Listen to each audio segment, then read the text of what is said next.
Hi, welcome back to the Recruitment and Beyond Podcast. We're back again. How's your week been, Natalie? Yes, very good. Yourself? Pretty good, yeah, pretty good. Although I have been catching up on some of my reading, and I noticed a couple of weeks ago, was it last week or this week, a bit of content around Workaholics Anonymous, which is, yeah, it's a bit of a challenge. I can understand because I know myself.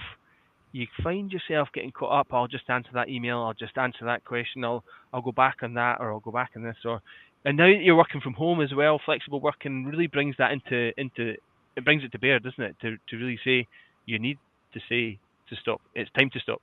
Have a break, because actually you'll be more effective if you do have a break. But reading about this, there are so many more people nowadays that are actually signing themselves into these Workaholics Anonymous sessions to say, I just can't get So myself it's away like from work. I'm Ewan and I'm a workaholic. Yeah, yeah. And then, interestingly, and it's interesting with other obsessions, it comes from that issue around, personal insecurities. If I'm not doing that, and if I'm not delivering in my job, then actually I don't have worth. I don't add value. I need to be able Yes. to. Yeah, it's quite. And I would imagine, I don't know, but I would imagine that's where a lot of other addictions come from. Is that I need I need to have some kind of personal worth here, and I think that's where a lot of people are To talking know about. the psychology behind it all, wouldn't it? Like, Wow, yeah, what yeah, it's yeah. about. Yeah. It's fascinating, and actually, being mindful of that at work, I guess, as well. And so it was quite an interesting read to see that, as people who run organisations and HR teams, and even just general, managers need to be mindful of the fact that I'm getting an email response at 1 in the morning or 3 in the morning, or somebody is not being able to engage with their family because they're finishing messages, or they're doing whatever they need to do. And it's a challenge, I guess, for a lot of people, and as I say, more so now that we're all working remotely or flexibly. So yeah, bit of a challenge. It wasn't a term I'd come across before, Workaholics Anonymous, but I suppose now we've all known people who have really worked hard, Yeah. and probably gone above and beyond, and I suppose now there's a term for it. So yeah, interesting.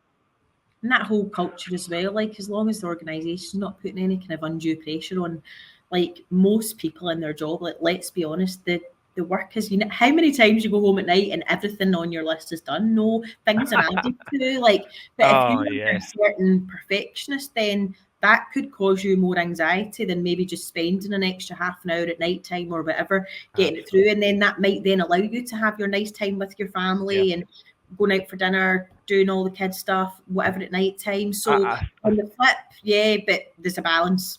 I think you're absolutely right. I think it's interesting when there's so much going on and there's so much work going on. I think really defining what it was you were going to achieve that day, and being positive about it, and saying, I got to 2 or 3 things, and that was the main things I had to do today. Brilliant, tick a box. And then it does give you the comfort to be able to sit down with the family and say, right, well, I've done what I needed to do today. Now I can move on.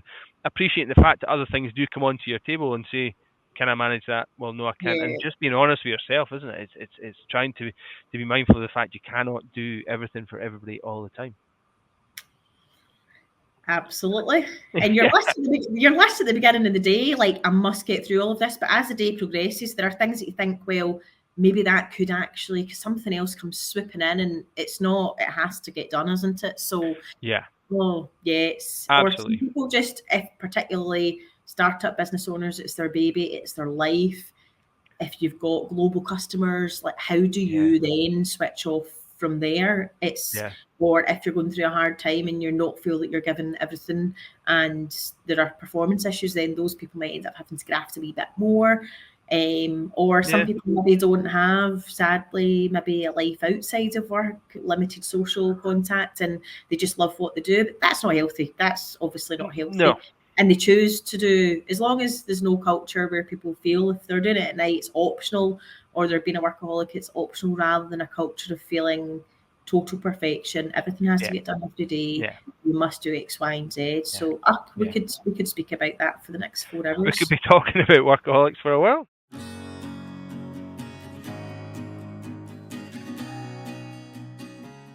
Today, actually, we were going to chat about that onboarding process, and actually, I suppose it ties into this is being able to help people come on board, make sure they feel part of the organisation, but also outlining things like expectations, workloads, that sort of thing, and really getting that right, because I know we've talked about this in the past. The high percentage of people who have, if they have a poor onboarding experience, will leave within their first 6 months, and companies can't afford to have a high turnover of staff. You cannot afford to have people in and then back out the door. So this onboarding process, well, I think personally, sometimes it's seen as it's a tick box. Yeah, we'll do our onboarding process, and here's an introduction leaflet, and then on your way. I think a lot of people are not using that properly, and they're not using that time properly. And I know, having spoken to Haley at X Design, they take it really seriously. They've got an onboarding team, and not everybody can afford that. But I think that onboarding process is really important, isn't it? Nobody forgets their first day, whether it was good, whether it was bad.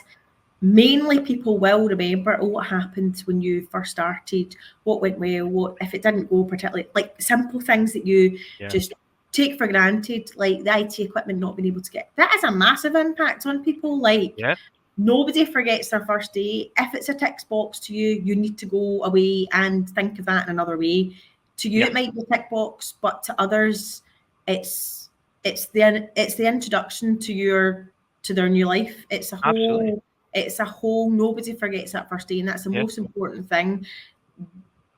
From the professionalism to the culture to how you represent yourself. If it doesn't go swimmingly, people are thinking, have I actually done the right thing, or this company's not ready for me to. The amount of stories we've heard of people turning up and nobody knew that they were.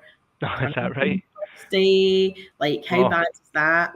And I know certain people that have worked in the past who were really good at it.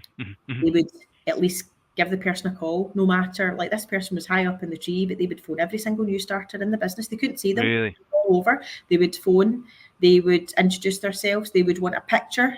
HR had to send them a picture so that they know what it looked like when they rocked up. They would go and make time to speak to that, and that's powerful. Brilliant. Yeah, that is excellent, actually. But actually, just to go one step back, that pre-boarding communication is vital as well, isn't it? So even before you've started, you need to make sure that communication before they come into the organisation is key, because I think people need to know what they're walking into. I think you're right, and you touched on this. It's like a whole new life. If you take a new job, this is huge. Your job is a massive part of life. Of who you are, what you do. Yeah, and whether you're a workaholic or not, it's still a big part of your life. And if you're walking in somewhere and you don't feel part of it, or you're not kind of prepared, or you don't know what you're walking into, I think that's a massive thing. So that pre-boarding communication is really vital, isn't it? Yeah, let's think of induction as soon as they're offered the job. Really, let's not think about it when, like you said there, let's not think about it the first day when they rock up. Let's think of it from the offer, even from the recruitment, from everything. You're portraying who you are, what you stand for, that whole process to that person, and making them feel dead special and loved, and we really want you to come on board and join us. So onboarding, but let's think of it from the first point of contact we have with them, right the way through. Some organisations as well, they'll set up their email address and they'll start sending, not work to do, but they'll just start getting them involved in the comms, adding them into the teams. Now, there's a balance, isn't there?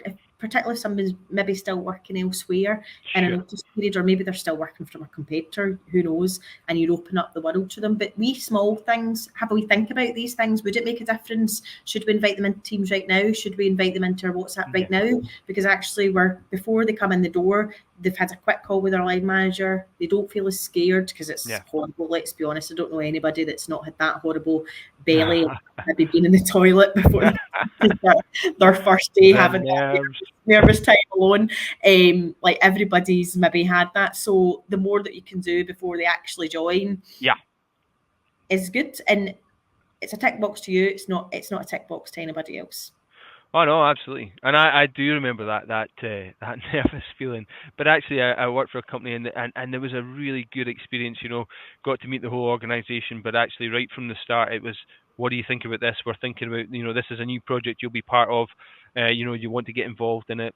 Give us your thoughts. And like you say, you're not trying to give away the crown jewels. You don't want to make sure, you don't want to let people into trade secrets, but they'll be part of your team, and they want to hit the ground running. And if you turn up and your tech doesn't work, or there's no laptop for you, it's not there, it's not arrived, there's no desk, or there's no or absolutely, if nobody knew you were starting and they didn't know who you were, That's not great. So We're laughing, but it happens everywhere. I know. It I know. does It's not. happen, and it's bad.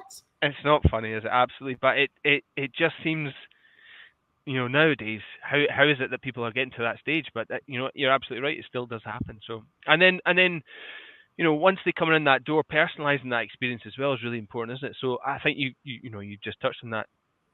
A CEO or a boss or whoever it might be, just taking that time to really take time to come and meet that person. I appreciate if you've got a global organization, you're not meeting everybody, but personalizing that experience, so when they come in, everything's set up for them.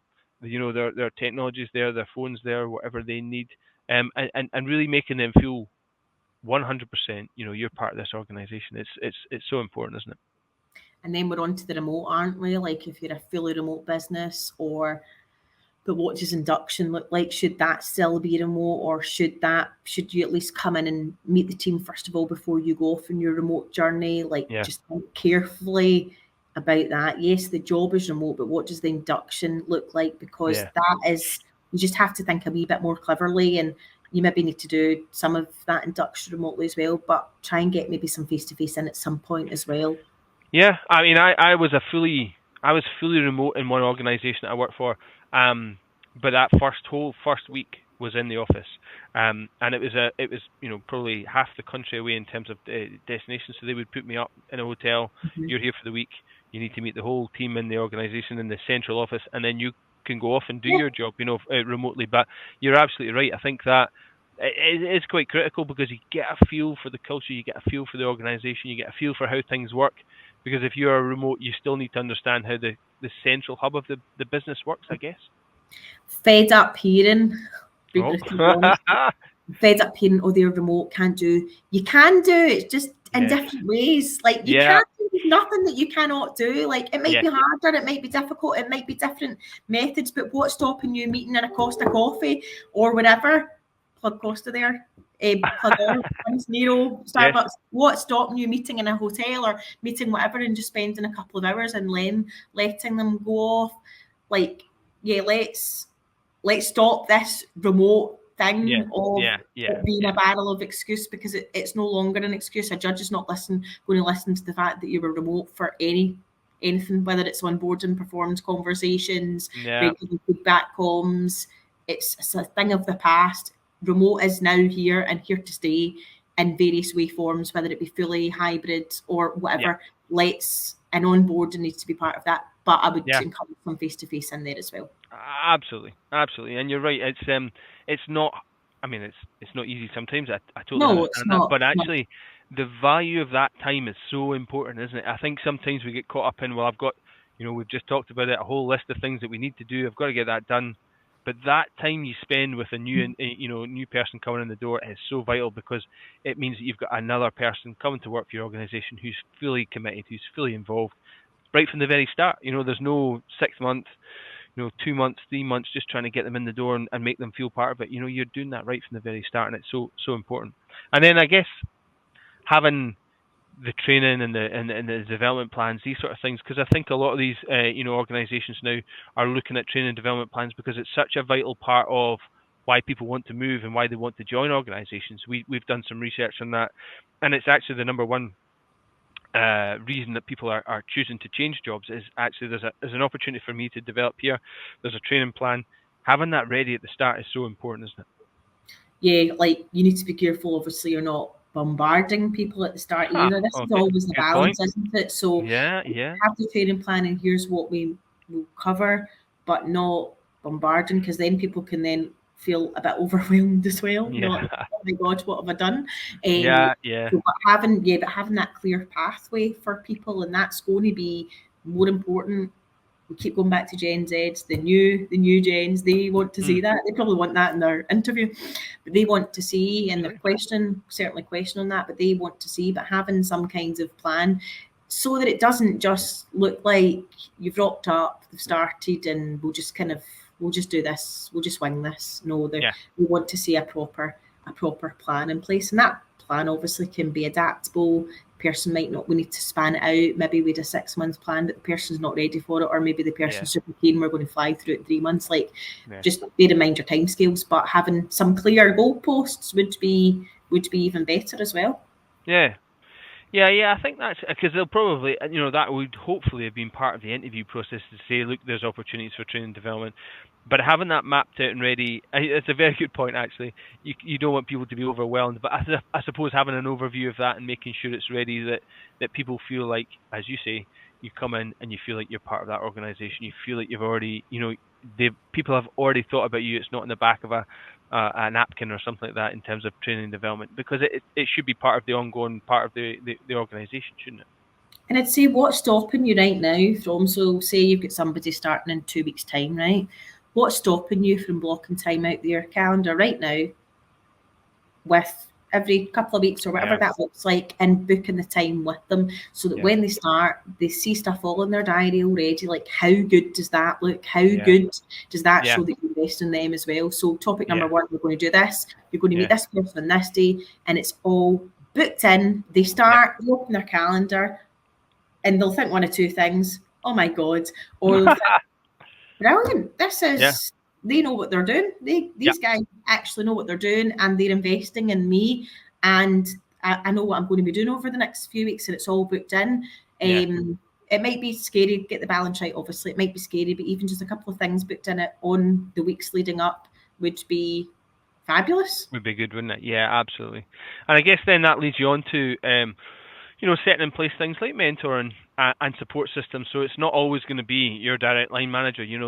Really understanding who in the organisation can I pick up the phone to, can I go and speak to when I've got an issue, or when things are going well and I want to share that, who do I speak to, how do I go about it, and then building in mentorship as well, because mentoring is really important for people in their development. There's training and development, obviously, but mentoring can really make a big difference as well. So having a plan or a program of mentoring, would that really help in that onboarding process? Absolutely, and who you're not going to put someone with as well. And I don't mean that in the wrong way, but somebody that's maybe too overwhelmed, that's got too much workload, that's not going to spend the proper time with the individual. So make sure they're going to click as well, like nice similar personalities, and because again that could be another factor of putting someone off. I don't really like the guy that I'm shadowing with all the time or that's mentoring me. Like, it's all about the relationship as well. So the relationship, the time that they're able to give that process to do it properly as well. And what does that look like? So that's a wee bit more to think about, but you can do it informally as well. That's a good point, actually. The cultural fit, not only the cultural fit of the person coming in to the organisation, but if you're going to align somebody in terms of support or mentoring, there's got to be a good fit there. It can't just be because that person does it for somebody else, that's who's going to do it here, because you're right. The personal connection needs to be right, doesn't it? So you need to put a bit of thought into that, who in the organisation is at that level, can give them advice and support and can help them, but also can relate to the person. That's really important. And then I guess just lastly on this, if you're building up your whole onboarding process, you're looking at your pre-joining chat, you're looking at your training development, you're looking at mentoring, that regular feedback and check-in will make a massive difference as well, won't it? Just having a wee bit of time to, not set them on their way. Maybe you've done your week in the office and they've come into the office and then off they go on the remote, and then that's it. That ongoing process of how's it going, having regular meetings with them to try and get them past that, maybe that first tricky 3 or 6 month period. It's important, these things, aren't they? Absolutely. Non-negotiables. Need to, and if you're not doing it, you're not really doing it right, and people will fail. So give them the support, get regular check-ins, get their probationary stuff all done at the same time as well, get their mentor, start the process from the very beginning. All of these things will give you better stead for people staying. You get people that go through, have a 3-day induction and think, what the hell have I done? The place is whatever, things just haven't aligned the way that they maybe should have. And actually, you've taken all that time and investment to get someone on board, and they say, not for me, and they don't come back. How sad is that? And actually, maybe you could have fixed that. So just take some time. I know it's hard. People are all busy, and you're normally recruiting because there's a shortage, or you're growing, or whatever it is. Absolutely. But just take or engage an expert that can help you if you don't have the time, resource, or even interested in it in the nicest possible way. Then get someone that is interested in it and wants to make it work for you as well. I think just finally to touch on that, I think people recognise, and again going back to what we said at the start, this is a really important process. Now, it might not seem, it's not like you're delivering a customer or delivering a product to a customer straight away. This is what I do. It is about taking the time to engage with your staff, because they're ultimately how your company's going to grow. And if you don't bring people on and recognize the value of, say, an impromptu review or an impromptu catch up and check in with somebody just to say, how's it going? It could be 5 minutes or it could be half an hour, but that 5 minutes or half an hour is really valuable. And I think recognizing the value of these things, and as you rightly pointed out, everybody is busy, but the value of them is probably outweighs not doing it and not taking the time to get that done, because it will make a massive difference in terms of your staff retention, and then obviously the brand and the ability to attract new staff, which is crucial for your growth as well. So yeah, good stuff. Another good discussion. Thank you very much for your time. No worries. The next part on it as well is that what we're getting asked a lot is like, how do we kind of digitalize that? So the human touch, the good, and then the digitalization, or having that kind of audit trail behind of what is actually taking place as well. Really? Right. Okay. So that's interesting, because that's while that's vitally important, a big part of this is about personal relationships, isn't it? It's about making personal connections, but you need to have that audit trail behind to say we did X, Y, and Z. We ticked those boxes. Absolutely. So all good. So that's a lot of what we're getting asked at the moment. Excellent. Thank you very much, Natalie. That was great. Really interesting topic, and thank you for listening. And we will catch you next week. See you soon.